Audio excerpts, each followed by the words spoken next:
একদিন মায়ার নবী মুহাম্মদ সাল্লাল্লাহু আলাইহি ওয়াসাল্লাম একটি জঙ্গলের পাশ দিয়ে হেঁটে যাচ্ছিলেন। হঠাৎ নবীজি দেখতে পেলেন এক ইহুদি একটি মা হরিণকে শিকার করে শক্ত করে বেঁধে রেখেছে। দয়ার নবীকে দেখা মাত্রই হরিণটি রোনাজারি শুরু করল এবং মানুষের ভাষায় বলে উঠল, ইয়া রাসূলাল্লাহ, ইয়া হাবিব আল্লাহ, আজ সকালে আমি আমার বাচ্চাদের বাসায় রেখে খাবারের সন্ধানে বের হয়েছিলাম। হরিণটি বলল, হে আল্লাহর নবী, ওই সময় এই ইহুদি আমার সামনে আসে এবং আমাকে বন্দী করে ফেলে। সকাল থেকে আমি এখানে বন্দী। ইয়া রাসূলাল্লাহ, আমার ছোট ছোট দুধের বাচ্চা আছে, তারা আজ সারাদিন কিছুই খায়নি। আমাকে না পেয়ে তারা হয়তো অস্থির হয়ে পড়েছে, পিপাসায় তাদের বুক ফেটে যাচ্ছে। হরিণটি আকুতি জানিয়ে বলল, ওগো আল্লাহর হাবিব, আমি শেষবারের মতো আমার সন্তানদের সাথে দেখা করতে চাই এবং তাদের দুধ খাওয়াতে চাই।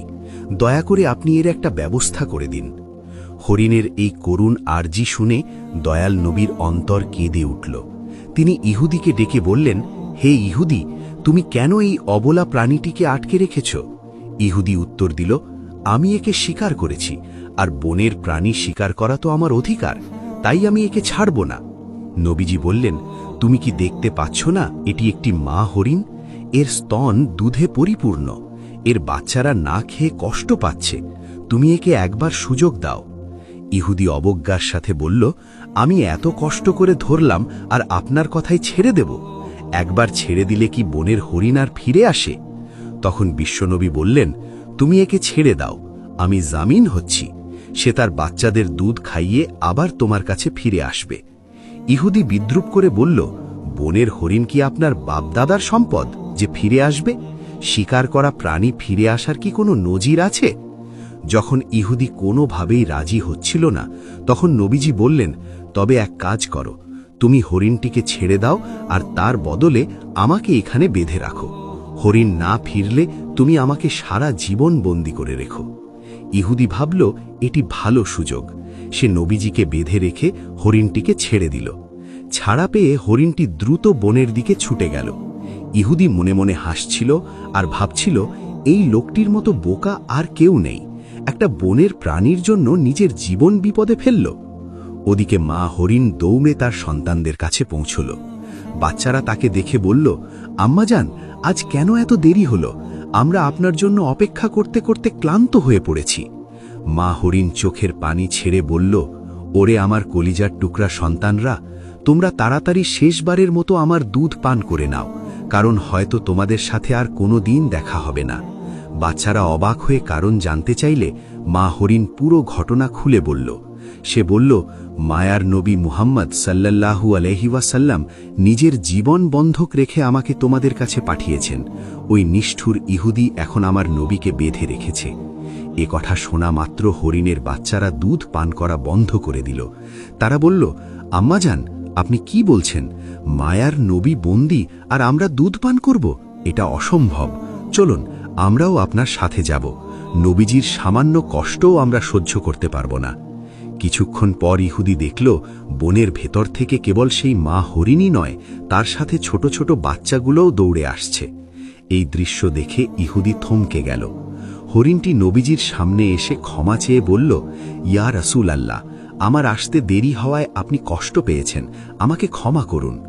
নবীজি ইহুদিকে বললেন, হে ইহুদি, এখন তো বিশ্বাস হলো, এই নাও তোমার শিকার, সাথে তার বাচ্চাদেরও নিয়ে এসেছে। ইহুদির পাথর মন এক মুহূর্তেই গলে গেল। সে চিৎকার করে বলে উঠল, ইয়া রাসূলাল্লাহ, বনের পশু পাখিও যার মায়া বোঝে, তিনি অবশ্যই আল্লাহর সত্য নবী। আমাকে আর হরিণ দিতে হবে না, আপনি আমাকে কালেমা পড়িয়ে মুসলমান করে দিন। সুবহান আল্লাহ। নবীজির দয়ায় এক ইহুদি ইসলামের ছায়াতলে আশ্রয় পেল। এমনই আরেক দিনের ঘটনা। নবীজি সাহাবীদের নিয়ে বসে আছেন, এমন সময় এক বেদুইন সেখানে এলো। তার হাতে ছিল একটি শিকার করা গুই সাপ। বেদুইন জিজ্ঞেস করল, ইনি কে? সাহাবীরা বললেন, ইনি আল্লাহর রাসূল মুহাম্মদ। বেদুইন অহংকারের সাথে বলল, আমি লাত ও উজ্জার কসম খেয়ে বলছি, আমি একে নবী মানি না, তবে আমার হাতের এই গুই সাপ যদি সাক্ষ্য দেয় তবে আমি ঈমান আনব। নবীজি সাপটিকে লক্ষ্য করে ডাক দিলেন। সাথে সাথে সাপটি পরিষ্কার আরবি ভাষায় উত্তর দিল, লাব্বাইকা ইয়া রাসূল আল্লাহ, আমি আপনার খেদমতে হাজির। নবীজি জিজ্ঞেস করলেন, হে গুই সাপ, আমি কে? সাপটি বলল, আপনি আল্লাহর রাসূল এবং আখেরি নবী। যে আপনাকে মানবে সে সফল হবে, আর যে অমান্য করবে সে ধ্বংস হবে। এই অলৌকিক দৃশ্য দেখে সেই বেদুইনও সাথে সাথে ইসলাম গ্রহণ করল। একবার আবু জাহেল ও কাফেররা দাবি করল, যদি আকাশের চাঁদকে 2 টুকরো করে দেখাতে পারো তবেই ঈমান আনব। নবীজি আল্লাহর কাছে দোয়া করে আঙুল দিয়ে ইশারা করলেন। তৎক্ষণাৎ পূর্ণিমার চাঁদ 2 খণ্ড হয়ে গেল, এমনকি মাঝখান দিয়ে হেরা পর্বত দেখা যাচ্ছিল। কিন্তু হতভাগা কাফেররা একে জাদু বলে এড়িয়ে গেল, অথচ আল্লাহ তাআলা কুরআনে এই ঘটনার কথা উল্লেখ করেছেন। অন্য এক সফরে নবীজির আড়াল হওয়ার প্রয়োজন হলে তিনি ওসামাকে বললেন গাছগুলোকে আদেশ করতে। নবীজির নির্দেশে 2টি বিচ্ছিন্ন গাছ শিকড় সহ হেঁটে এসে একে অপরের সাথে মিলে আড়াল তৈরি করল। কাজ শেষে তারা আবার নিজ জায়গায় ফিরে গেল। আরেক দিনের ঘটনা, যুদ্ধের এক সফরে নবীজি একা এক গাছের নিচে বিশ্রাম নিচ্ছিলেন। শত্রু গাওরাস ইবনুল হারিস তলোয়ার উঁচু করে ধরল। সে বলল, হে মোহাম্মদ, এখন তোমাকে আমার হাত থেকে কে বাঁচাবে? নবীজি অত্যন্ত শান্তভাবে বললেন, আল্লাহ। আল্লাহর নাম শোনা মাত্র শত্রুর হাত কেঁপে উঠল এবং তলোয়ার পড়ে গেল। নবীজি সেই তলোয়ার উঠিয়ে বললেন, এখন বলো তোমাকে কে বাঁচাবে? লোকটি ক্ষমা চাইল। নবীজি তাকে বিনা বাক্যে মুক্তি দিলেন। তার এই মহানুভবতা দেখে সেই শত্রুও পরে ইসলাম গ্রহণ করে নিজের গোত্রকে ইসলামের পথে নিয়ে আসে। সুবহানাল্লাহ। প্রিয় দর্শক, ইনিই ছিলেন আমাদের দয়ার নবী মুহাম্মদ সাল্লাল্লাহু আলাইহি ওয়াসাল্লাম।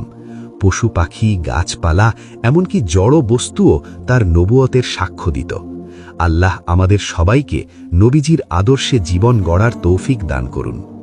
ভিডিওটি ভালো লাগলে শেয়ার করে ইসলাম প্রচারে অংশ নিন এবং কমেন্টে লিখুন আমিন।